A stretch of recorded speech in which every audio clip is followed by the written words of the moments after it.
Para a nossa primeira palestra, quero convidar o doutor, mestre e engenheiro com 30 anos de experiência como pesquisador, docente e executivo, vivido em instituições como Philips, Thornton, Termomecânica S.A., CTI e outras organizações. Professor no curso de doutorado em administração da Facamp e em vários cursos de MBA e mestrado na Unicamp, PUC Campinas e NPG, entre outras instituições. Nos últimos 5 anos, teve mais de 50 publicações entre livros, congressos e artigos em revistas científicas. Desenvolveu projetos em gestão do capital humano e em People Analytics em dezenas de empresas, tendo coordenado importantes projetos de abrangência nacional. É pesquisador nível D2 do CNPq, importante distinção para pesquisadores de alta produtividade em inovação e desenvolvimento tecnológico. Eu quero convidar o Dr. Marco Silveira, coordenador geral do GAI.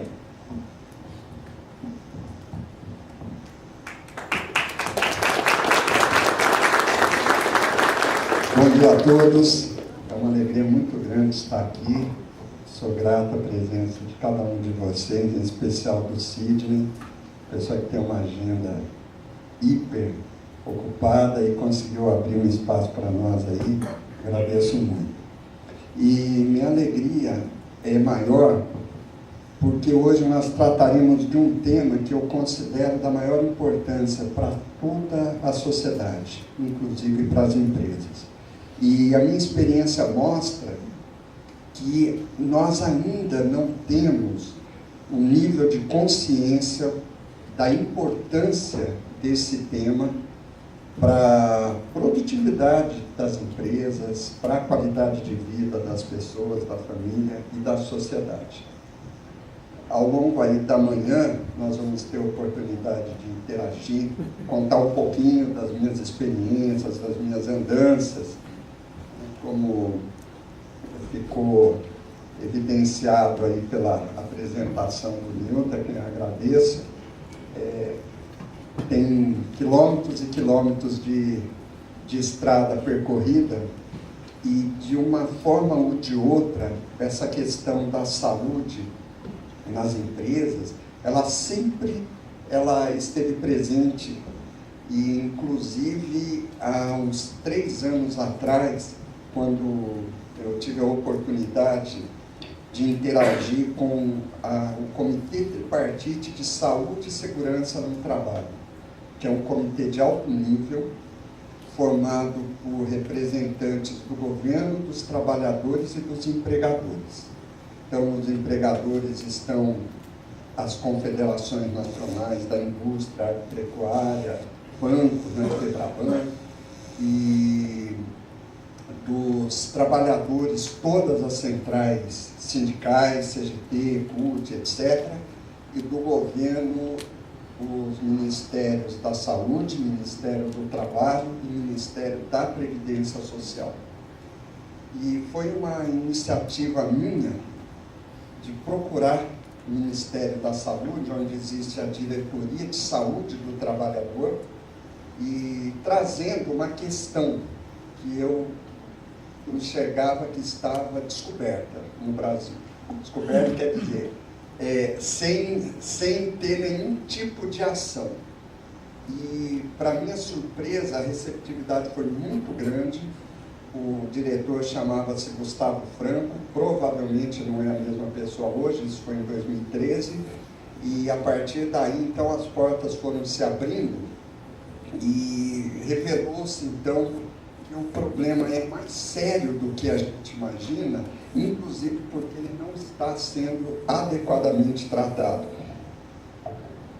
Isso aí, todos reconheceram, todos. O Ministério da Saúde, o Ministério do Trabalho, o Ministério da Previdência Social, Confederação de Trabalhadores e Confederação de Empregadores. É por isso que eu posso afirmar que trata-se de um problema de grande importância e que nós ainda nem começamos a tocar. E hoje nós vamos ver um pouco a respeito disso e começar com alguns dados inclusive agradecer o Renan, esse jovem rapaz que está aqui, que é um dos pesquisadores, jovens pesquisadores que trabalham aqui conosco, né, que fez alguns levantamentos de dados, mas eu poderia passar a manhã inteira apresentando dados, como eu tenho certeza que o Sidney também, né? Algumas informações. Dados estatísticos confiáveis não são muitos existentes, né? Então eu trouxe alguns só para ilustrar o tamanho do problema. 21 bilhões de libras, pode multiplicar por 4 aí, né? Mais de 80 bilhões de reais no Reino Unido em 2011, só com problemas de saúde, né? Ocorrem no Brasil 700 mil acidentes de trabalho por ano, devido a uma série de motivos, né? As empresas de 2015 para cá tiveram um aumento médio de 15% nos custos com os seus planos de saúde. Ao que me consta, a elevação do faturamento não foi essa aí não, né? Aliás, ao contrário, a maioria das empresas está vendo uma redução no faturamento. Planos de saúde equivalem a quase 12% das despesas com folha de pagamento. É lógico que isso varia de empresa para empresa, estamos falando de um valor médio, né? E apesar desses custos serem significativos, a pergunta é, quanto se deve existir? Qual é o valor ótimo de investimento? Porque claro que não pode ser qualquer valor, nem a mais nem a menos, para obter a saúde e o bem-estar da nossa força de trabalho. Então, para dar início no tudo que será falado hoje, inclusive trazido por vocês, é um evento que nós gostamos que seja interativo, né? Então, esse tema da saúde, ele está diretamente ligado com a questão da sustentabilidade dos negócios, sustentabilidade das empresas e sustentabilidade da sociedade como um todo, né? E esse termo, sustentabilidade, é um termo que eu gosto muito. Ele tem diferentes acepções, diferentes formas de entendimento, todas elas muito positivas, todas essas formas muito positivas. E hoje, de manhã, eu me lembrei dessa frase e resolvi incluir, que eu ouvi alguns anos atrás, desse navegador Amir Klink, que não sei se todos conhecem. Esse é um herói nacional que nós temos, aquele homem que passou 1 ano na Antártida fazendo explorações, veio num barco a remo da África para cá, e eu ouvi uma palestra dele, e essa frase que está aí, ela, para mim pessoalmente, para a minha vida, é de grande importância. Eu tenho procurado observar o máximo que eu posso. Por quê? Porque a questão da sustentabilidade está diretamente ligada com isso aí. E nós, seres humanos, nós temos ainda muito que aprender na nossa relação com o tempo.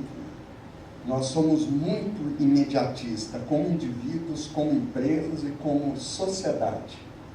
E com isso, então, nós fazemos alguma ação e queremos grandes resultados amanhã. E como eles não acontecem, a gente se desmotiva.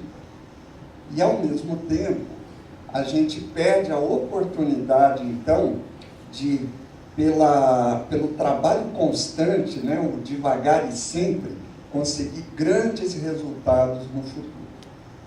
E a questão do investimento no capital humano, em especial na saúde, está bem alinhado com esse princípio, com esse fundamento, né, dos resultados acontecerem gradualmente e na somatória trazerem grandes benefícios para todos os envolvidos. Então nós conhecemos, a maioria de nós, sustentabilidade com uma relação muito forte, em alguns casos, algumas pessoas imaginam que a sustentabilidade seja ambientalismo, exatamente porque o problema é importante mesmo, né? Trata-se do meio em que nós vivemos, né? O ecossistema, e que vem sendo ainda muito agredido por nós, principalmente pelas nossas empresas. Então, a origem do termo sustentabilidade, desenvolvimento sustentável, tem a questão ambiental como o elemento alavancador, né? Mas, à medida que as percepções foram amadurecendo, nós entendemos que a questão ambiental, ela precisa de um equilíbrio, estou falando aí no caso com as empresas, com o desempenho econômico, porque as empresas são agentes econômicos que atuam em mercados competitivos e que precisa ter a viabilidade do seu negócio garantida. Então, não se trata somente de desenvolver processos ambientalmente corretos, mas também que sejam economicamente viáveis. E, à medida em que avançamos mais nessas reflexões, isso aconteceu principalmente no início do ano 2000, a gente percebe que estava faltando o ser humano. Inclusive, aquela história que eu contei, que eu fui lá em Brasília, nos ministérios, a origem foi a Rio +20, que nós aqui do GAE estivemos presentes, por causa de projetos que nós tínhamos na área ambiental também, mas já com essa pegada do chamado enfoque Triple Bottom Line, o tripé da sustentabilidade. E no meio lá de tantas focas, preservação do ecossistema, florestas, etc., a gente colocou assim os nossos pôsteres, né? Colocava assim, e do ser humano? Quem está cuidando, né? A gente tem que cuidar mesmo, né? Das florestas, reservas naturais, etc. E do ser humano? Quem está cuidando, né? E foi daí que as coisas começaram a acontecer. Então, tudo isso para reforçar o entendimento que quando nós falamos de sustentabilidade, a gente está indo além dessa questão tão importante que é a questão ambiental. Nós estamos falando de um equilíbrio entre objetivos econômicos, ambientais e sociais. E aí é que aparece o trabalhador. Porque para as empresas, eu vejo, muitos veem assim também, o maior compromisso social que existe é com os próprios trabalhadores. Daí que toda uma nova prática, uma nova forma de relação pode se iniciar a partir das empresas. Então, essa é a grande questão. Esse é o grande desafio. Não é fazer uma empresa humanizada. Não é simplesmente fazer uma empresa ambientalmente correta. Essas coisas são extremamente fáceis de serem obtidas. Não há dificuldade nenhuma. O grande desafio é fazer com que isso aconteça e as empresas permaneçam competitivas. Porque uma nação precisa de empresas competitivas. É disso que surgem as riquezas econômicas, o trabalho, os empregos e todos os benefícios que podem advir daí. Então, a questão da qualidade de vida no trabalho nos remete a pensar na importância socioeconômica das empresas. Não é a importância econômica, a importância socioeconômica. Porque as empresas, ela tem uma importância muito grande para a sociedade. Existem autores que dizem que as empresas, as organizações em geral, são o principal instrumento que temos para construir a sociedade que queremos. Eu acredito nisso. Por quê? Em primeiro lugar, por causa da sua importância econômica. O benefício social sempre vai precisar do recurso financeiro. né? Não se constrói boas escolas, bons hospitais, boa qualidade de vida sem dinheiro. E toda a riqueza de uma nação é gerada através das empresas, mesmo que seja uma microempresa, mesmo que seja um microempreendedor individual. As organizações, em geral, as empresas, são a principal fonte de geração de emprego. E não existe benefício social maior do que um emprego decente, um emprego digno. Porque, através da obtenção do sustento através de um trabalho digno, por exemplo, nós temos condições, muito mais condição de ter um equilíbrio familiar. E a maioria dos problemas sociais, se não quase a totalidade, advém dos desequilíbrios familiares. Problemas de alcoolismo, um menino que não consegue ter o dinheiro para comprar o tênis, trafica, a menina não consegue o que ela quer, se prostitui, de maneira que, ao reforçarmos a competitividade das empresas, nós temos um alcance social muito grande. Eu participei de um projeto de cunho tecnológico no momento em que eu já não tinha abandonado a tecnologia, né? O Newton diz que eu sou engenheiro, eu costumo dizer que eu fui engenheiro. E esse auditório aqui foi palco durante uns 4, 5 anos de reuniões mensais, só com gente high-tech. E eu coordenava isso aí. E foi assim um grande sucesso. E eu fazia com uma motivação, um entusiasmo muito grande. Em alguns momentos eu externava isso. Era ligado à área de TI. Assim, dentro de mim, falava, eu não estou aqui para fazer computador melhor. Eu estou aqui para tirar a criança do semáforo. Porque a nossa sociedade é toda integrada. Então, as coisas, as manifestações que a gente vê, os problemas, são efeitos de causas, raízes importantes. E uma delas é exatamente o desenvolvimento econômico. Nós passamos a maior parte do tempo nos nossos ambientes de trabalho. Ontem eu estava dando aula à noite, e aí eu estava falando de um tema parecido com esse agora aqui. E falando de gestão de stakeholders. E aí eu perguntei, né? Eu falei, quem de vocês aqui são todas pessoas que trabalham em grandes organizações, né? Que passa mais tempo com a família do que com os colegas no trabalho? Ninguém levantou a mão. Nós passamos a maior parte do tempo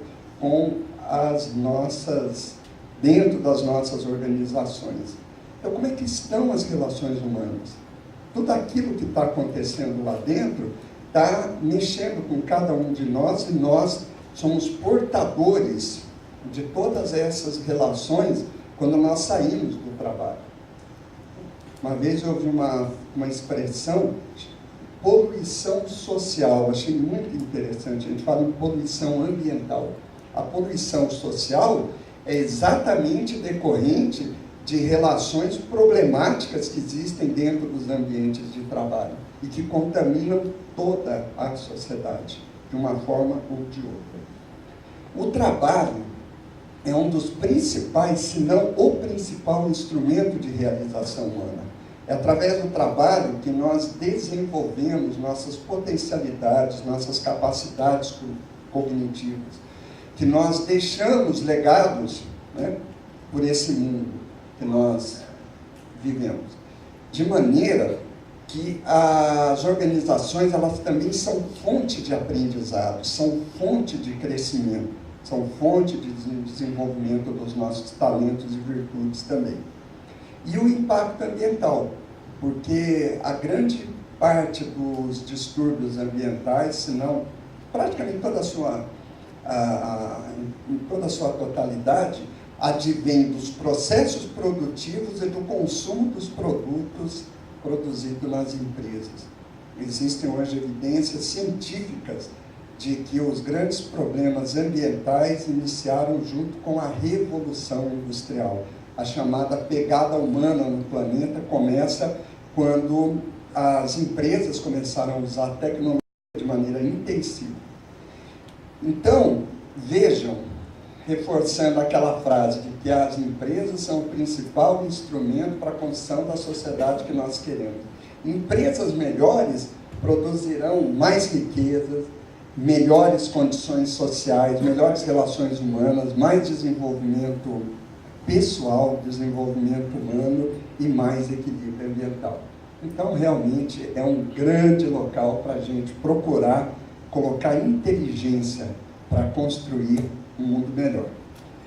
E esse conceito de sustentabilidade, ele foi revisitado aí pelo Michael Porter em 2010, 2011, com o conceito de valor compartilhado, que nada mais é do que a noção de sustentabilidade trazida, né, revisitada. Aliás, o americano faz muito isso, viu? Quem acompanha literatura, eles pegam a essência, dão uma embalagem, uma marketagem, né? São bem marqueteiros, são muito competentes nisso, e trazem um novo princípio. Eu acho que quando é feito isso com conceitos tão importantes como esse, eu acho muito bom, porque aí chega mais fácil nas altas administrações, ok? E é esse o lema que nós trabalhamos aqui no Gaia: competitividade com qualidade de vida. É a síntese dessa visão, né, triple bottom line, do tripé da qualidade. E aí nós chegamos então na questão específica da saúde nas empresas. Bom, saúde, o bem maior para as pessoas. Quem está na minha idade não tem a menor dúvida disso aí. Mas mesmo os jovenzinhos e jovenzinhas que estão aqui, é fácil da gente perceber a grande importância da saúde. Sabe aquele dia que você acorda com febre, resfriado, com dor de cabeça, com dor no fígado, como diz o caipira, né? Como é que está o dia para você? A lente com que você olha a vida, as coisas, você não tem ânimo para nada. Não tem ânimo para trabalhar, para se divertir, nem para sair da cama, né? Então a saúde é o que nos dá condição de exercer esse dom da vida com mais plenitude. E a Organização Mundial da Saúde define esse conceito tão importante de uma maneira ampliada. Saúde não significa apenas a ausência de patologia física. Eu não estou com gripe, não estou com unha encravada, não quer dizer que eu estou necessariamente saudável. As tradições religiosas, inclusive, usam o termo São, né? São Francisco, Santa Clara, né? Se referindo a uma pessoa que alcançou um estado de plenitude, principalmente plenitude interior, plenitude mental. A questão da saúde mental, a questão do bem-estar psicológico, do bem-estar interior, e a questão também da saúde social. Por quê? Porque nós somos seres sociais, nós nos reconhecemos pelas relações humanas. Então, dessa maneira, é reconhecida pela entidade da grandeza, que é a OMS, a Organização Mundial de Saúde, como um bem-estar nessas três dimensões, física, mental e social, como estamos nos relacionando.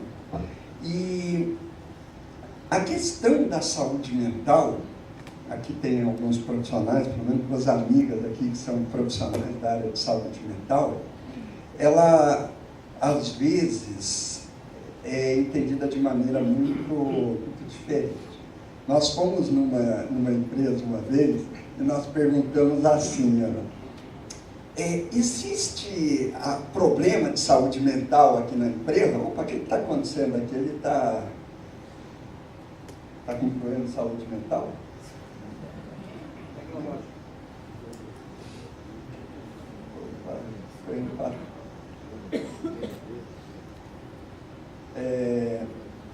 E perguntei, né, se está com um avanço automático aí, eu nem percebi. Pode tirar? Sai. E pode tirar depois, tá?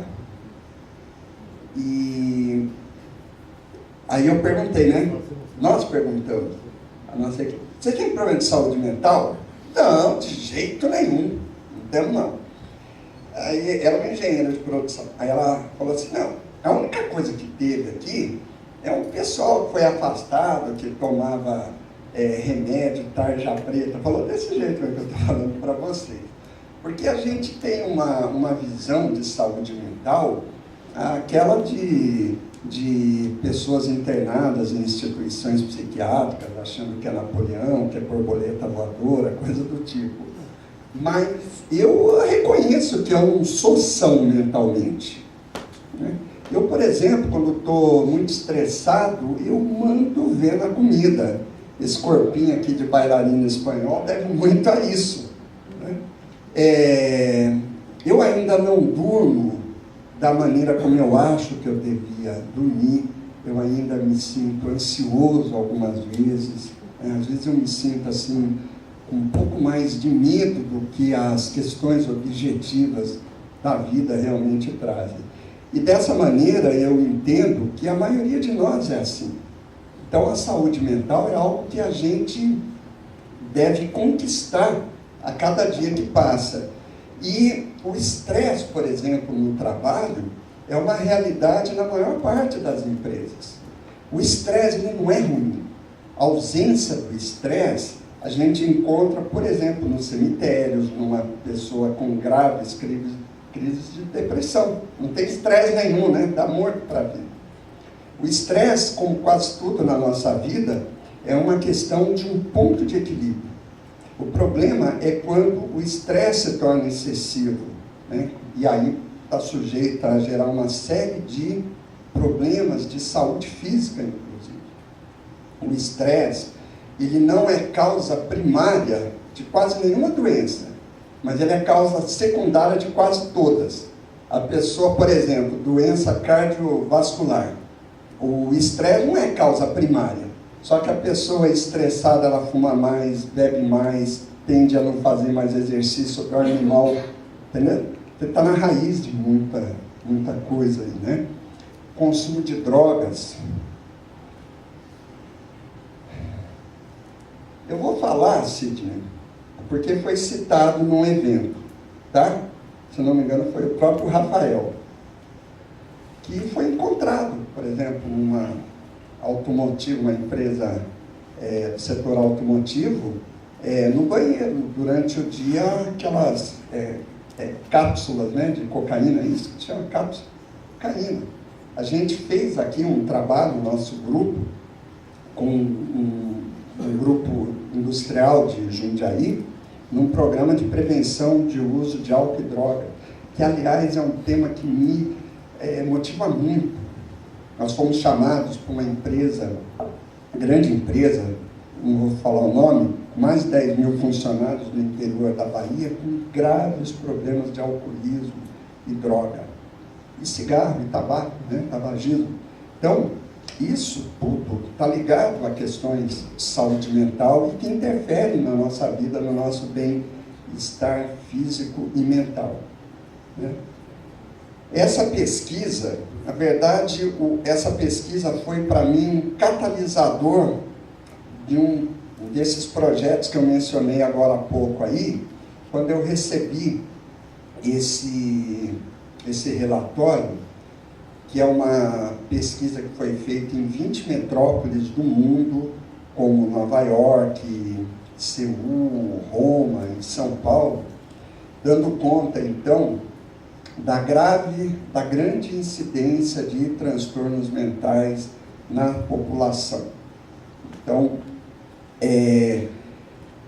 pessoas com transtornos mentais graves, severos, que são aqueles que impossibilitam a pessoa para qualquer tipo de atividade, relação humana. Acho que a maioria de nós já encontrou na nossa família, pessoas próximas, por exemplo, problema de alcoolismo, né? que a pessoa ela fica literalmente imprestável para tudo. Não consegue assumir responsabilidade com o trabalho, com as pessoas, com a família, com o filho, com nada, né?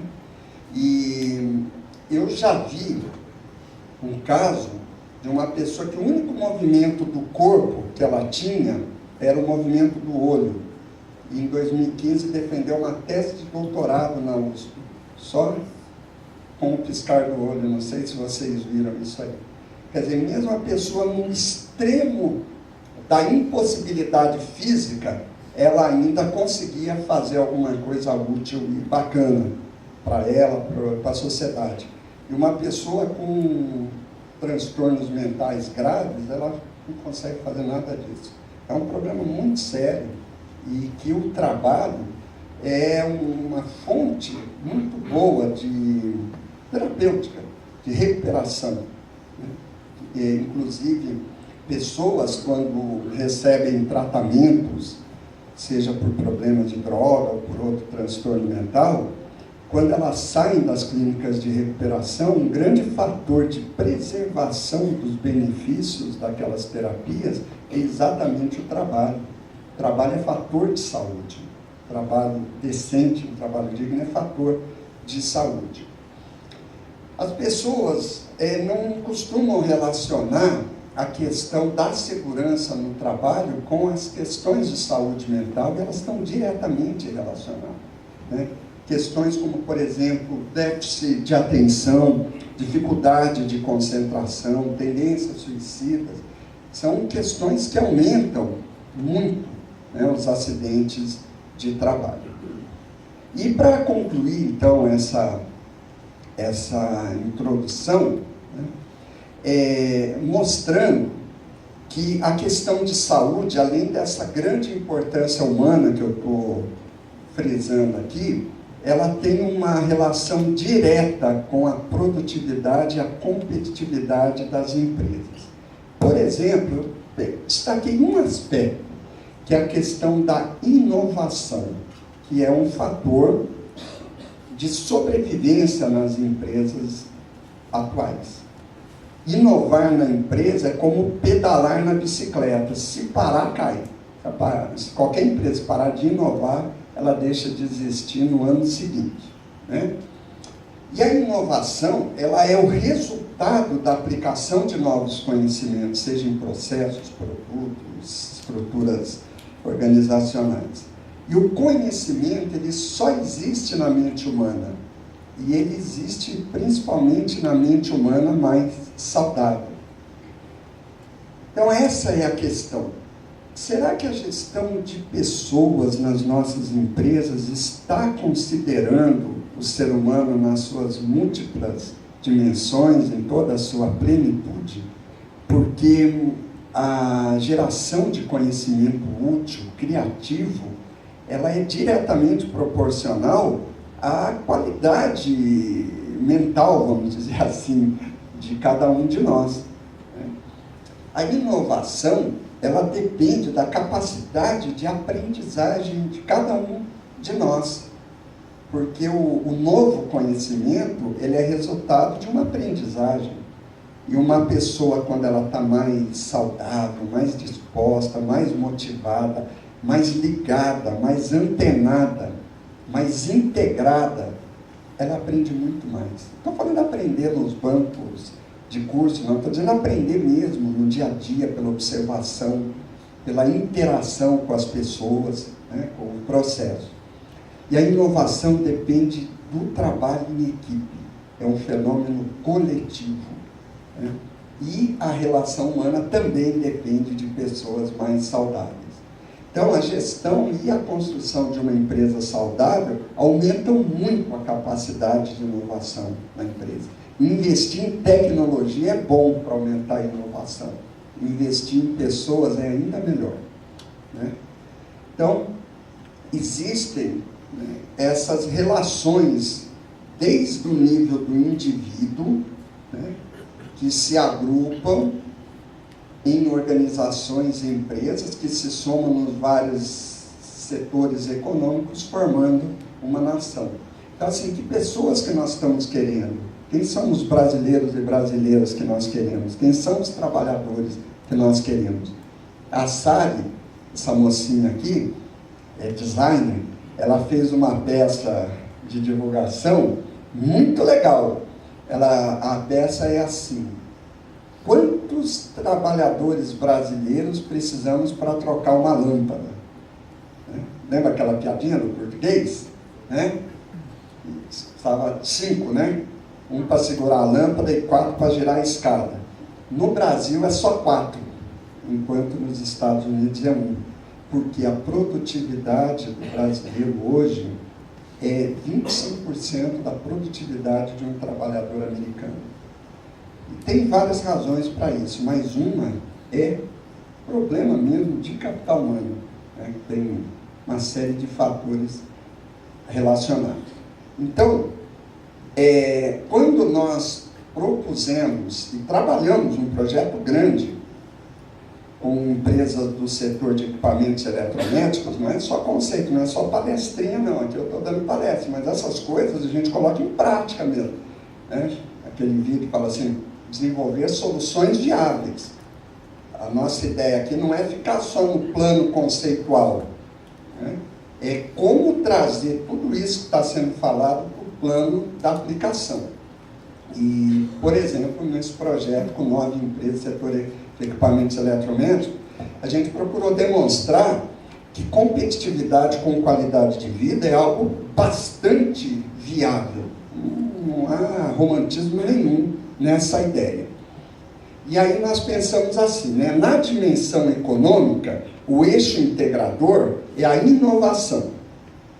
Na dimensão ambiental, o eixo integrador, o que eu estou chamando de eixo integrador? É aquele elemento através do qual nós podemos, então, estabelecer indicadores e práticas para poder monitorar.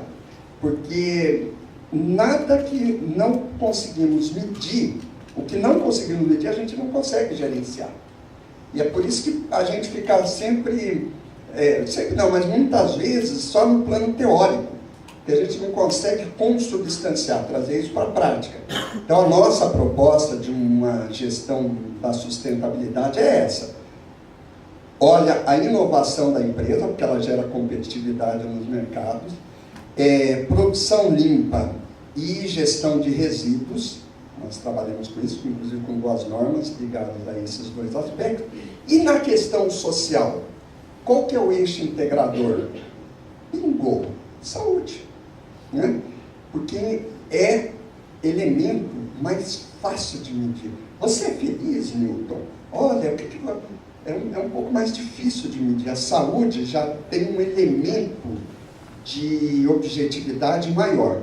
E a saúde, e essa é uma condição importante para toda ação sustentável, é quando aquela ação ela beneficia um grande número de stakeholders. Essa é a chave da sustentabilidade. A sustentabilidade ela é o oposto do extremismo. Por isso que ela não é aquele ambientalismo puro. É um equilíbrio. Um estado sustentável só se obtém através do equilíbrio no atendimento das múltiplas necessidades envolvidas. E aí, então, baseado nisso, é que eu apresento, né, esse slide. Por que, então, que a saúde é um eixo integrador de todos os stakeholders? Primeiro, porque ele é o bem maior para o indivíduo e para a sua família. Ele melhora o desempenho das indústrias. Por quê? Porque o trabalhador mais saudável é mais motivado, produz mais qualidade, mais inovação. Ele diminui afastamentos do trabalho, seja por questões de saúde, seja por acidentes. Ele reduz os gastos públicos, tanto do sistema de previdência como os vários sistemas de saúde, público e privado. E reduz problemas trabalhistas e previdenciários. Provavelmente o Sidney vai citar isso. Hoje um trabalhador dá uma topada no pé da escada e ele entra com um processo trabalhista contra a empresa. Né? Então, é isso. A empresa saudável, ela tem um negócio sustentável. Né? E eu fiz a pergunta, né, qual é o trabalhador que queremos. Então, nós vemos, né, aqui uma rede de relações construtivas, né, em todos os níveis. Pessoas melhores formando empresas melhores, formando uma nação melhor. Tá? Então, é isso. Nós estamos aqui propondo a saúde como um eixo integrador dos interesses de todos os stakeholders. Lembrando, então, essa máxima da gestão, que a gente só gerencia o que pode medir.